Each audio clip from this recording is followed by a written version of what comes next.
our channel. Today Bible verse in Tamil.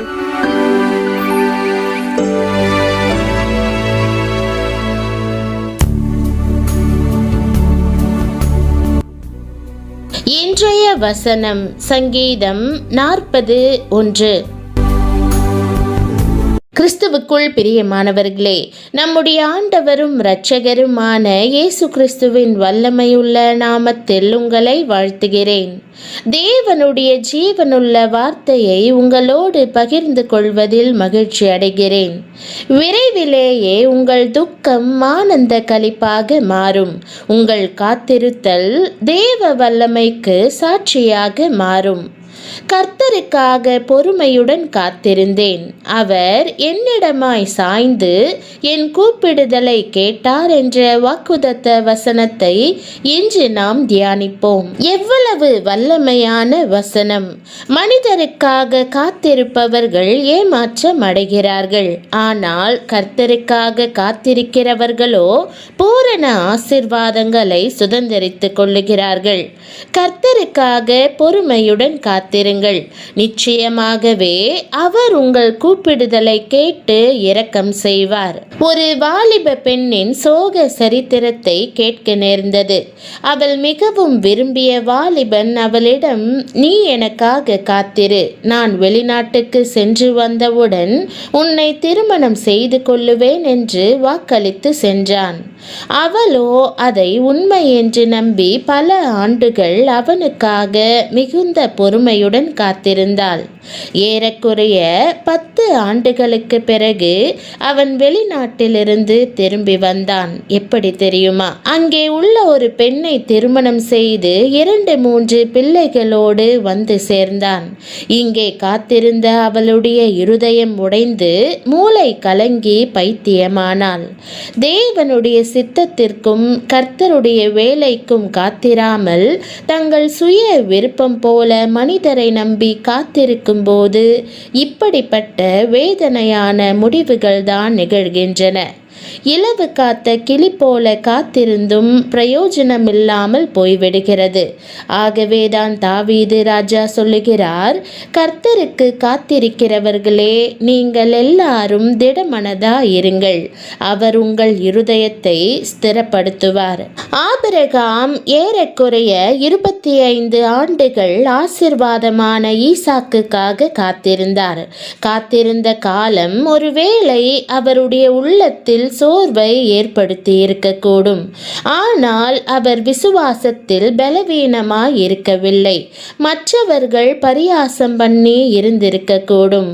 ஆனால் அவரோ கர்த்தரில் ஸ்திரமாய் இருந்தார். கர்த்தர் வாக்குதத்தம் பண்ணினபடி ஈசாக்கை கொடுத்த போது எத்தனை பெரிய மகிழ்ச்சி!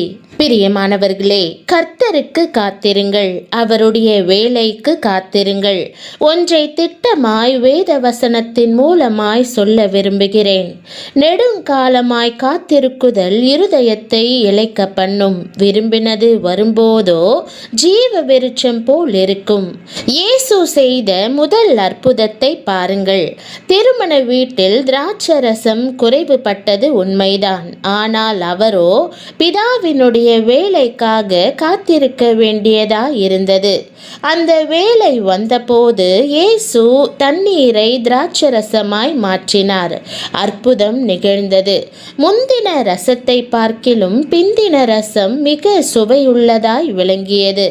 இயேசு கிறிஸ்துவே பிதாவின் வேலைக்காக காத்திருந்தார் என்றால் நீங்களும் காத்திருக்க வேண்டாமா? நான் கர்த்தர், எனக்கு காத்திருக்கிறவர்கள் வெட்கப்படுவதில்லை என்று தேவனாகிய கர்த்தர் சொல்லுகிறார். பிரியமானவர்களே, கர்த்தர் உங்களுக்கு ஒரு வாக்குதத்தம் கொடுத்திருப்பார் என்றால் அதை உறுதியாய் பற்றி பிடித்து கொள்ளுங்கள். வானமும் பூமியும் ஒழிந்து போனாலும் ஒரு நாளும் அவருடைய வாக்குதத்தங்கள் ஒழிந்து போவதில்லை. கர்த்தர் அதை நிச்சயமாகவே நிறைவேற்றுவார்.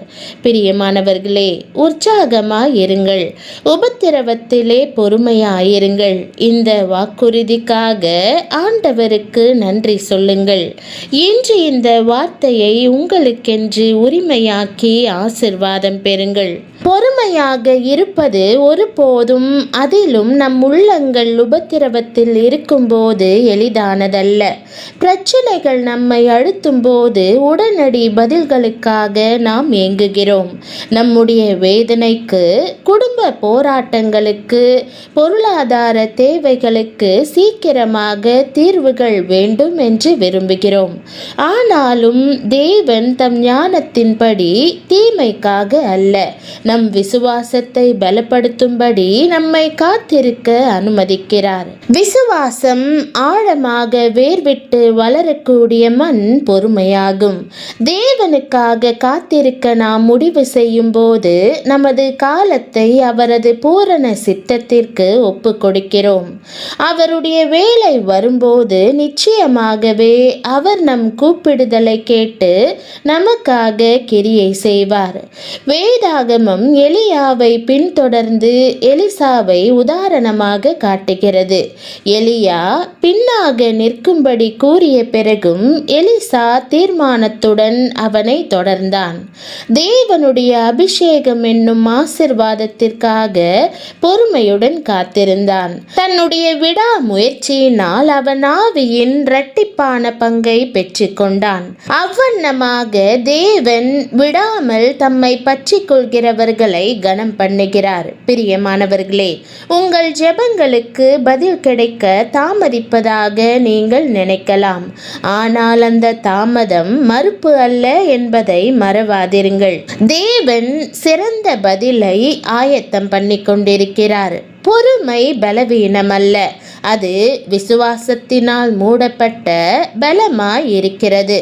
நீங்கள் சிந்திய கண்ணீர் எல்லாவற்றையும் கர்த்தர் காண்கிறார். எல்லா கூப்பிடுதலுக்கும் அவர் செவி கொடுக்கிறார். நிச்சயமாகவே குழிக்குள்ளிருந்து உங்களை தூக்கி எடுத்து கண்மலையின் மேல் நிறுத்தி புது பாட்டை உங்கள் வாயில் வைப்பார். பிரியமானவர்களே, ஒருவேளை இன்றைக்கு சுகத்திற்காக, வேலையில் திருப்பு முனைக்காக, பிள்ளைகளின் வாழ்க்கையில் மாற்றத்திற்காக, குடும்ப சமாதானத்திற்காக காத்திருக்கலாம். அவர் என்னிடமாய் சாய்ந்து என் கூப்பிடுதலை கேட்டார் என்ற வாக்குதத்தம் உங்களை தேற்றுவதாக. இப்போதும் ஆண்டவர் மனதுருக்கத்தோடு உங்களிடமாய் திரும்புவார். அவர் ஒன்றுமில்லாதிருந்து புதியதொன்றை உருவாக்குவார். அவர் உங்கள் குடும்பத்தை ஆசிர்வதிப்பார், பொருளாதாரத்தை பெருக பண்ணுவார், உறவுகளை சீர்படுத்துவார், பாவத்தின் மேல் உங்களுக்கு வெற்றியை தந்தருளுவார். மனம் தளராதிருங்கள். உங்களை அழைத்த தேவன் உண்மையுள்ளவர். உங்கள் பொறுமைக்கு பலன் கிடைக்கும். அவரது பிரசன்னத்தில் தொடர்ந்து தங்கி, கர்த்தர் எனக்கு அடைக்கலம், என் கோட்டை, என் தேவன், அவரை நான் நம்பியிருக்கிறேன் என்று அறிக்கை பண்ணுங்கள். விரைவிலேயே உங்கள் துக்கம் ஆனந்த களிப்பாக மாறும். உங்கள் காத்திருத்தல் தேவ வல்லமைக்கு சாட்சியாக மாறும்.